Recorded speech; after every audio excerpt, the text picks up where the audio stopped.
เมื่อบ่ดนมานี้ตำรวจได้กักตัวสาวลาวคนหนึ่งที่ได้โซ่โกงขายปีรถไฟปียนต์ทางออนไลน์ซึ่งได้สร้างความเสียหายให้กับประชาชนอย่างหลวงหลาย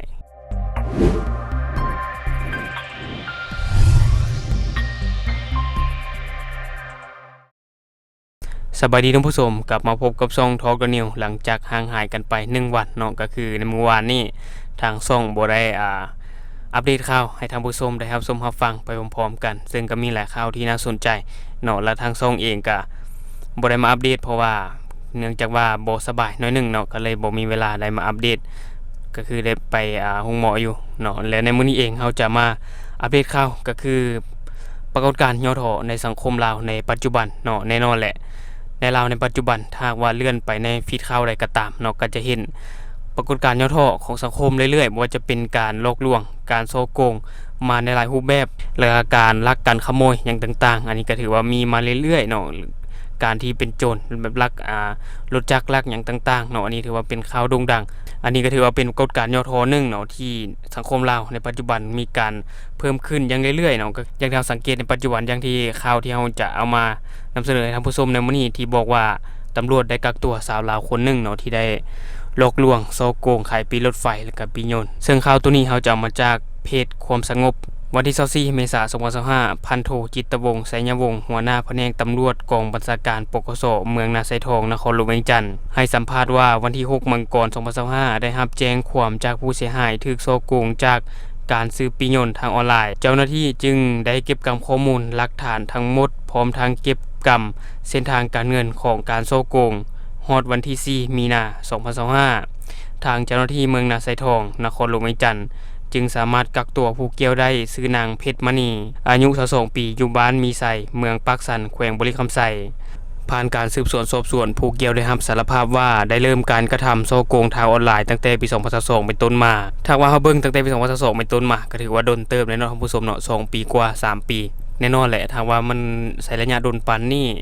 มันก็ต้องสร้างความเสียหายอย่างหลวงหลายให้กับประชาชนแม่นบ่ทั้งคนลาวและก็คนต่างประเทศที่หลงเชื่อกับเหตุการณ์ครั้งนี้และเบื้องต้นแม้ได้ใช้ชื่อ Facebook ว่า MN เนาะก็คือ MN เนาะเป็นภาษาอังกฤษเพื่อโฆษณาขายปีรถไฟซึ่งเฮ็ดให้หลายคนหลงเชื่อ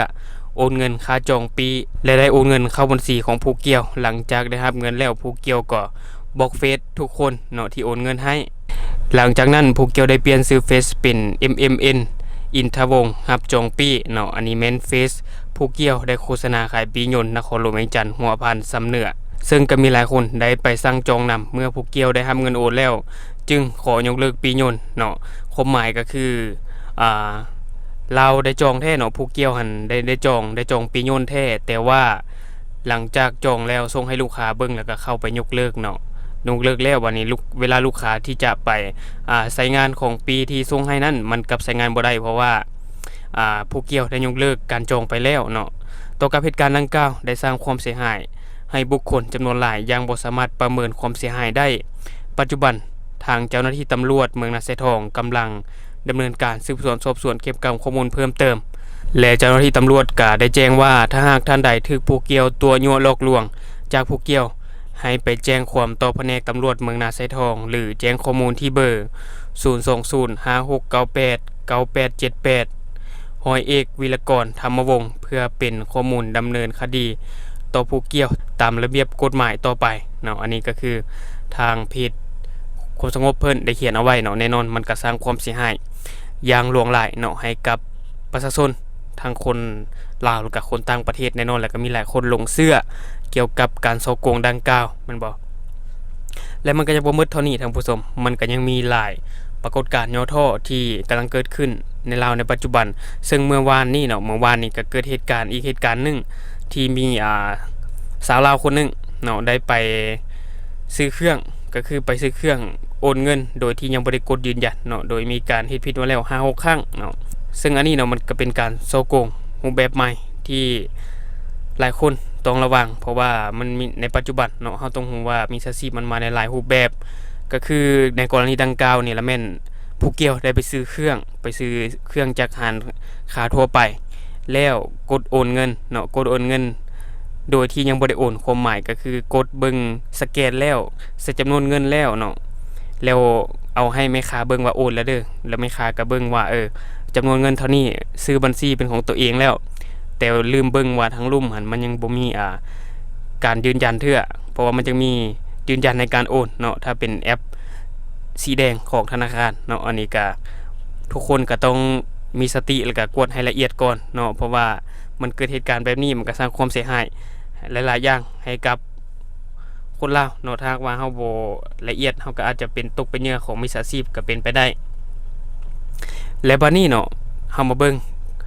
นอกจากการฉ้อโกงทางออนไลน์เนาะมันก็จะมีการลักหยังต่างๆท่านผู้ชมในปัจจุบันแน่นอนแหละมันเกิดขึ้นทุกมื้อเลยการลักรถหรือว่าลักหยังต่างๆเนาะอันนี้มันเกิดขึ้นทุกมื้อเลยจนเฮาจะบ่สามารถ